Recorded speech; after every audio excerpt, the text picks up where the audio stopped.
बहुब्री समास सब मुट्ठी में अब कहीं नहीं। बहुब्री समास का अर्थ पहले जानिए। बहुब्री समास, यह समास जो होता है अपना अर्थ छोड़ देता है, विशेष अर्थ ग्रहण करता है।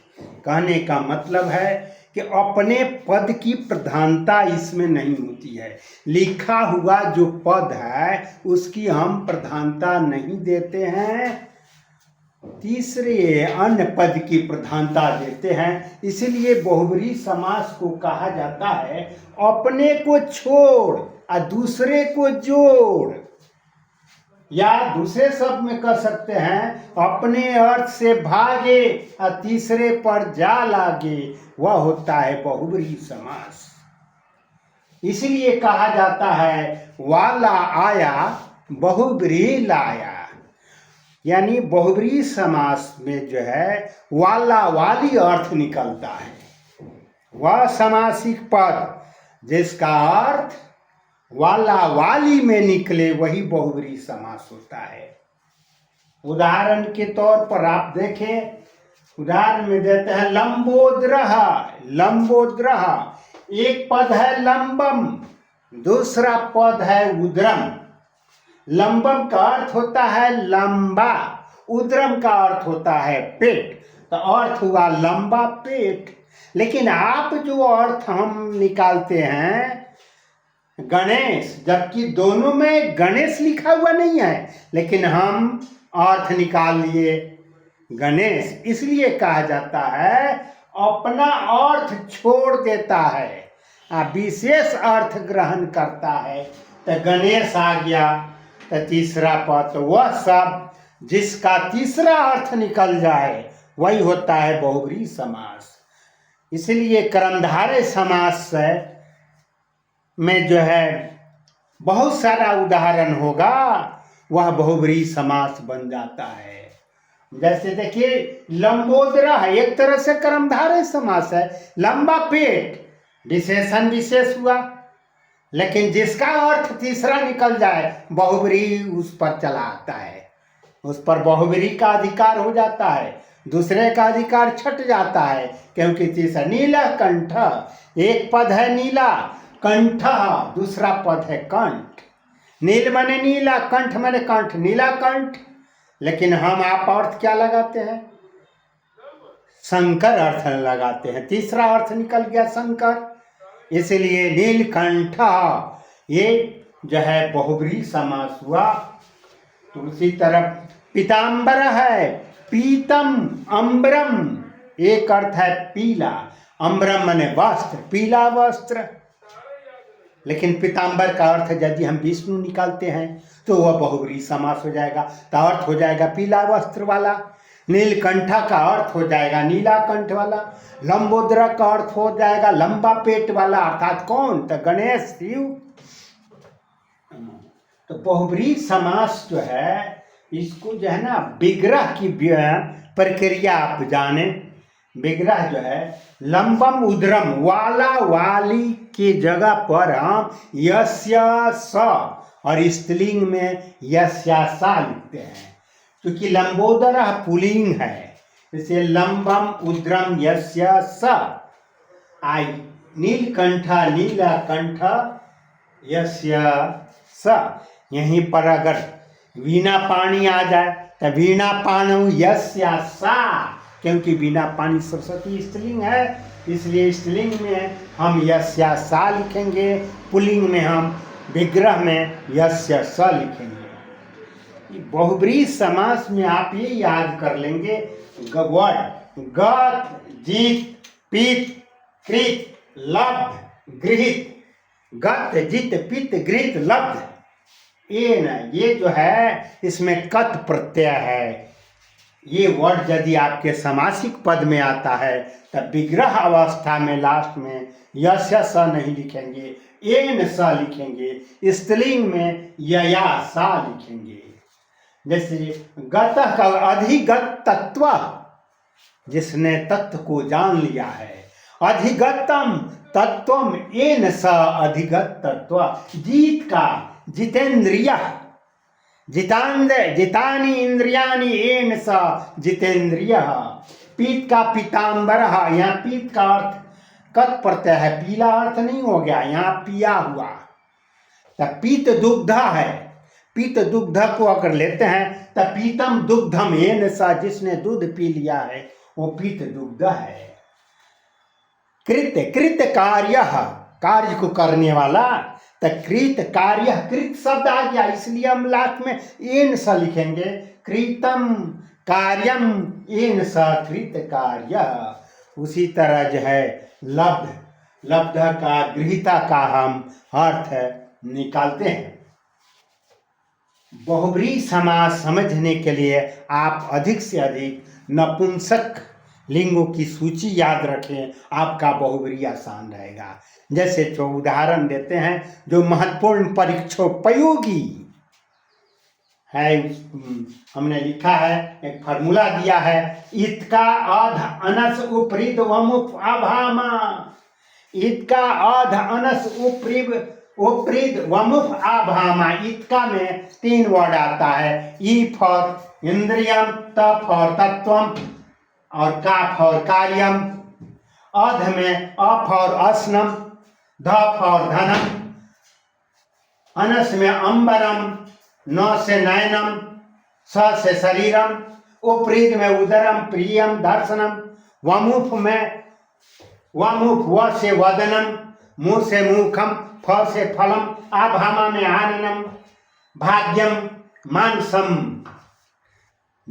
अब इसका इंद्रियम शब्द आ जाए तो जितना नपुंसक वाला वर्ड आ जाए, अगर उसमें विसर्ग लगा हुआ है, प्रथमा विभक्ति में विसर्ग लगा हुआ है, समझ जाइए वह बहुब्री समास है। जैसे फल शब्द है, उसका जो है हम रूप फल का संस्कृत हम फलम लिखते हैं, फलम, यह सही है। लेकिन अगर समास में फलम की जगह पर फलह लिखा हुआ है, समझ जाइए वह बहुब्री समास है। उदर नपुंसक है, उद्रम होता है, अगर उद्रह लिखा हुआ है समझ जाइए वह बहुब्री समास है। अंबरम है, अंबरम माने कपड़ा, अगर अंबरम की जगह पर अंबरह लिखा हुआ है समझ जाइए वह बहुब्री समास, उसका अर्थ हो जाएगा वाला, अर्थ हो जाएगा। जैसे मान लीजिए जो है बहुफलह दे देता है, बहुफलह तो बहुत फल वाला अर्थ हो जाएगा। बहुनी फलानी यस्य स बहुफलः, बहुनी फलानी यस्य स। इंद्रियम है तो इंद्रियम का भी देखिए उदाहरण, जितेंद्रिय, जितेंद्रिय का भी महत्वपूर्ण समास है, परीक्षोपयोगी है, बोर्ड में पूछने वाला है। जितेंद्रिय रट्टा मार लो, बहुब्री समास है। जितानि इंद्रियाणि येन स जितेंद्रिय, जितानि इंद्रियाणि येन स जितेंद्रिय। तत्वम अधिगत तत्व, अधिगतम तत्वम येन स अधिगत तत्व। कार्यम कृत कार्य, कृतम कार्यम येन स कृतकारी। आध शब्द है, आसनम से बनाते हैं, आसना बहु आसना, बहुत भोजन करने वाला न, बहुत भोजन, तब बहु बहु आसनम यस्य स बहु आसना। धनम बहुधन, विद्याधन, तपोधन। धन पर आप जानते हैं कि धन नपुंसक लिंग है, धन का संस्कृत धनम होगा, अगर धन पर विसर्ग है तो आप बहुब्री मानिएगा, इसलिए विद्याधन बहुब्री समास। अब विद्याधनम कर्मधारय समास। यशोधन बहुब्री समास, यशोधनम कर्मधारय समास। इसलिए जिस नपुंसक लिंग को यदि पुल्लिंग जबरदस्ती बना दिया आपने, तो इट मीन्स तीसरा अर्थ निकल जाएगा, बहुब्री समास हो जाएगा। तब विद्या धन का विग्रह होगा, विद्या एव धनम यस्य स विद्याधन। तपोधन, तपः एव धनम यस्य स तपोधन। यशो धन, यशः एव धनम यस्य स यशोधन। पीताम्बरा के जन पीतम, पीताम्बरः, पीताम्बरः पर विसर्ग है तब अर्थ हो जाएगा पीला वस्त्र वाला, यानी विष्णु। पीतम अम्बरम यस्य स पीताम्बरः। नयनम, नयन शब्द लग जाए, मृग नयनी, मृग नयन का अर्थ हो जाएगा मृग के समान आंख वाला, और नयनी स्त्रीलिंग हो गया तो मृग के समान आंख वाली। मृगस्य नयने इव नयने यस्या सा मृग नयनी। उसी तरह मीनाक्षी, मीनाक्षी हीरोइन का भी नाम है मीनाक्षी, याद रखिए। क्यों नाम पड़ा था? मीन माने होता है मछली, अक्षी माने होता है आंख। तो मछली की आंख के समान आंख जिसका हो वह होता है, वह होती है मीनाक्षी। मीन इव अक्षिणी, मीन इव अक्षिणी यस्या सा मीनाक्षी। मीनाक्षी प्रियम दर्शनम शब्द आ जाए, सुदर्शन दे देता है। अब दर्शन नपुंसक वर्ड है दर्शनम, लेकिन दर्शनम मोहलत न लिखकर उस पर विसर्ग लगा हुआ है। दर्शन सुदर्शन, सुंदरम दर्शनम यस्य स, जिसका दर्शन सुंदर है। यानी सुंदर दर्शन वाला कौन होगा? भगवान होंगे, दूसरा कौन होगा सुंदर दर्शन वाला? तो इसलिए शोभनम दर्शनम यस्य स सुदर्शन। वदनम, अम्भोज वदना सरस्वती को कहा गया है। अम्भोज वदना, अम्भोज माने कमल, अम्भोज इव वदनम यस्या सा अम्भोज वदना, अम्भोज वदना। मुखम, मुखम शब्द अगर चंद्रमुख शब्द देता है तो अर्थ हो जाएगा चंद्रमा के समान मुख वाला। चंद्र इवा मुखम यस्य स।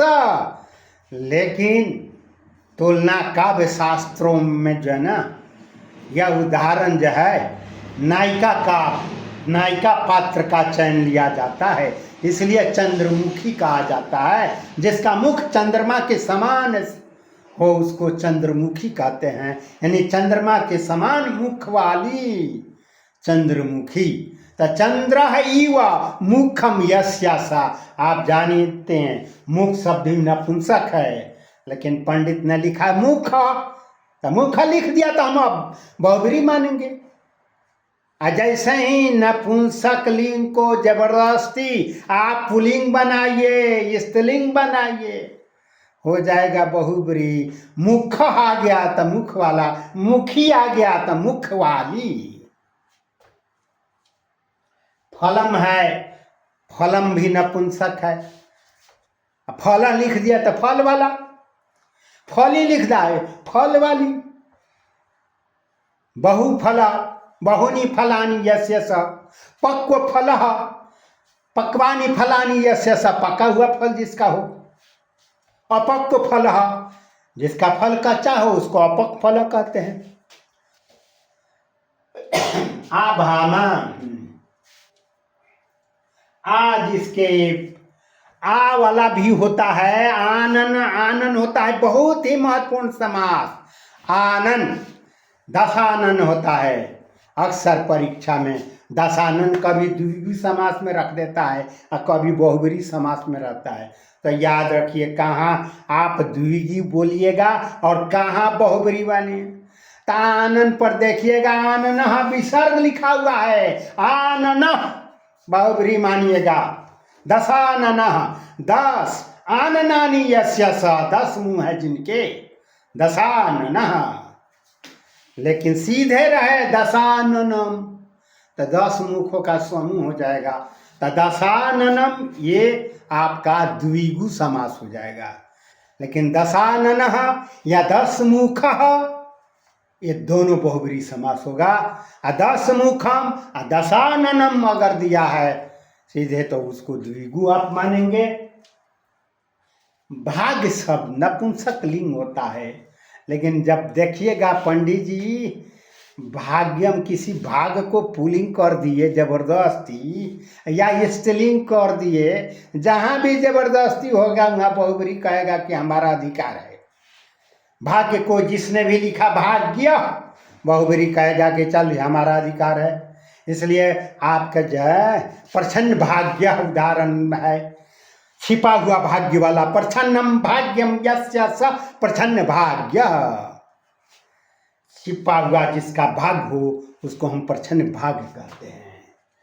मानसः, मानसः माने मन वाला, ये मानसम भी नपुंसक है। लेकिन आपके मणिका पाठ में आप देखिए, दूसरा पाठ उठाइए, दग्ध मांसः, दग्ध मांसः, जला हुआ मन वाला आ गया है, दग्ध मांसः। तो मांसा पर विसर्ग है, इसलिए दग्ध मांसा बहुब्री समास हुआ और विग्रह होगा दग्धम मानसम यस्य स दग्ध मांसः, मांस। अब आइए, बहुब्री समास तो बहुत है। उसके बाद हम जिसके अंत में जानी शब्द आ जाए, जानी, जो आकार न हर्षैनी, जानी याद रखिए, जानी आ जाए समझ जाइए, बहुब्री जानिए, जानी आया तो बहुब्री जानिए आप। जानी जैसे सुंदर जानी, जानी का अर्थ पहले जान लीजिए, जानी का अर्थ होता है पत्नी वाला। सुंदर जानी, सुंदर पत्नी वाला, वाला अर्थ होता है जानी का। सीता जानी, सीता जैसी पत्नी वाला। स्थूल जानी, मोटी पत्नी वाला। गौर जानी, गोरी पत्नी वाला। उसके बाद है कृष्ण जानी, काली पत्नी वाला। यानी जानी शब्द आ जाए उसको आप बहुब्री, बहुब्री मानेंगे। बहुब्री समास में एक और बात जानी, जब आप विग्रह करेंगे, विग्रह करेंगे तो हमने बताया ना कि नपुंसक लिंग वाला जनरली बहुब्री समास में आता है। तब विग्रह का दोनों पद जो होगा ना, अगर नपुंसक है नपुंसके लिखिएगा। जैसे लंबोदर, उदर भी नपुंसक है तो लंबम उदरम, लेकिन वाला दिखाइएगा तब विसर्ग लिखिएगा लंबोदर। क्योंकि कंठ पुलिंग है इसलिए नीला कंठ हुआ, नीलकंठ हो गया। अब बहुब्री समास बड़ा ही व्यापक है, क्योंकि बहु का अर्थ होता है बहुत, ब्रीहि मतलब होता है धान, बहुत धान वाला, बहुत है धान, बहु, बहु ब्रीहि यस्य सब, यानी बहुब्री समास बहुब्री का एक उदाहरण है बहुब्री। अब जो है इतना लंबे चौड़े हैं बहुब्री समास, लेकिन अगर चाहते हैं कि अल्प समय में ही हम बहुब्री समास में 100% अंक ले लें तो एगो फार्मूला याद रखिए, वो उदाहरण आप रट लीजिएगा। वो चाहे हम पढ़ाने चाहे ऊपर वाला पढ़ावे, परीक्षा में आएगा तो वही आएगा, ई छोड़ के दोसर न आई बहुब्री, समझ जाइए। ये जो है आइए उसका फार्मूला है, नील पीठ चसके जिम मृमी, नील पीठ चसके जिम मृमी। नी से क्या होता है, नी से होता है नीलकंठ, नीलांबरः, नी से नीलकंठ नीलांबरः, ल से लंबोदरः और पी से पीतांबरः और च से होता है चंद्रशेखरः। और इस दूसरा च का मीनिंग होगा चक्रपाणी, स से होगा सपरिवार। देखिए परिवार में रहते हैं, याद रखिएगा, सब परिवार बहुब्री समास है, सपरिवारः। चसके जिम, जी से जितेंद्रिय, जितेंद्रिय होता है, म से महात्मा, मृ से मृगनयनी, अमीर से मीनाक्षी, यानी नीलकंठ लंबोदर पीतांबर चक्रपाणी चंद्रशेखर केसी महात्मा मृगनयनी मीनाक्षी। इसी में से कोई भी कंपटीशन हो, कोई भी परीक्षा हो, MA BA कुछ भी परीक्षा हो, बहुब्री पूछेगा तो इसी में से पूछेगा। इसके बाद और जाने नील पीठ चसके जिम मृमी। अब केसा केसी है, केसा केसी का अर्थ होता है जब एक शब्द 2 बार प्रयुक्त हो जाए, एक पुल्लिंग हो जाए एक स्त्रीलिंग हो जाए तो समझिए, और झगड़ा अर्थ निकले, झगड़ा अर्थ निकले, वह होता है बहुब्री समास। केसा केसी का अर्थ हुआ, हिंदी में बोलते हैं झोंटा झोंटी, अगर कोई कह दे लड़का कि वहाँ पर झोंटा झोटी हो रहा है, इट मीन्स झगड़ा हो रहा है। झगड़ा सब तीसरा अर्थ आ गया। इसलिए केसा केसी, मुष्टा मुष्टि, मुक्का मुक्की कहते हैं। मुष्टा मुष्टि हो रहा है यानी मुक्का मुक्की चल रहा है, वो भी झगड़ा अर्थ में आ जाता है। इसलिए केसा केसी, मुष्टा मुष्टि याद रखेंगे। बहुब्री समा, दंडा दंडी, है ना।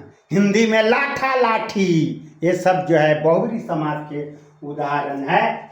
तो ये फार्मूला आप याद रखेंगे। इस फार्मूला पर जो है ना आप अमल पर उतरेंगे। धन्यवाद। बहुब्री समास समाप्त।